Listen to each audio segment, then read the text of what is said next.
I came out of Shop Talk. I met with a lot of logistics providers because it's a hot topic. What are we doing? Tariffs, moving around globally, moving around within countries. And one of the discussions I had was, oh, it's so easy to change suppliers. I'm like, I'm pretty sure it's not, but maybe I'm uninformed. So I'm out gathering information on this now.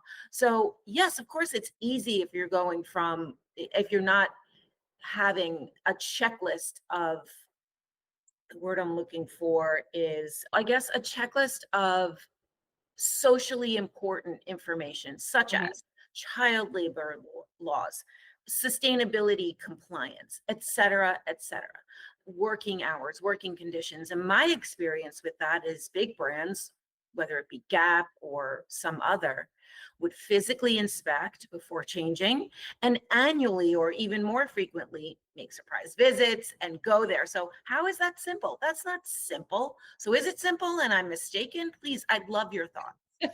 It's not easy to change suppliers. If you have specialty suppliers that are experts on a certain foam or material, if you have apparel, for instance, and all of the sportswear brands and footwear, they have specialty suppliers that they use and they have long collaboration with and they innovate together, technical materials, like all that kind of stuff. That's not easy to replace. And you don't really want to because you want to build that relationship and you want to deepen the connections and ensure that you get the most out of the collective knowledge of the suppliers and the brands.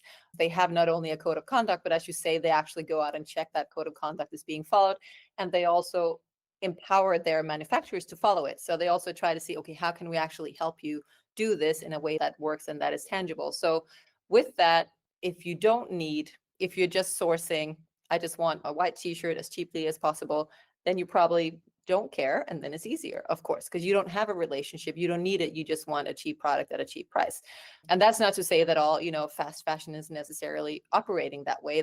We have examples of fast fashion, what would be labeled as fast fashion brands that have very good relationships and long relationships with their suppliers. So it really is the values of the company you're talking about. And if you care and if you really want to do due diligence on the supply chain, of course, then it's more difficult and it doesn't happen fast because you want to know what's actually going on, what those practices of those suppliers are.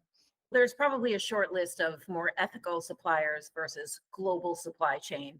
And I would think that they're busy. Even if you're Nike, if you call up a supplier and you're like, hey, I want to move there, I have a big check I'm going to write for you. What happens to the ecosystem of current clients?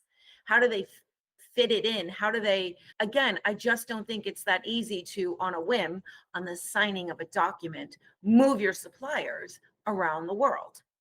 No, that's certainly not my impression from, at least, of course, we don't work with anyone. The ones we work with care about their supply relationships and they take them seriously and they nurture them. And therefore, it is not simple to just change. But obviously, what many of them have in place, not just for tariffs, but it obviously helps in the case of tariffs, is they have a network, right, of suppliers that can do the same thing. So if there are disruptions or geopolitical reasons, climate reasons, trade reasons, they can adapt. Yeah, so they're proactive. But also, again, that you can only do if you already have those supplier relationships. It's very difficult to just change a network without having any pre-established contact. So I think it's more about ensuring that you have a network that is agile, that you can work with, and you understand what the implications of using one supplier versus the other for tariffs, for instance, country of origin reasons. But it all comes back to having a good network of suppliers that you collaborate with so they can also help you out in a tricky situation.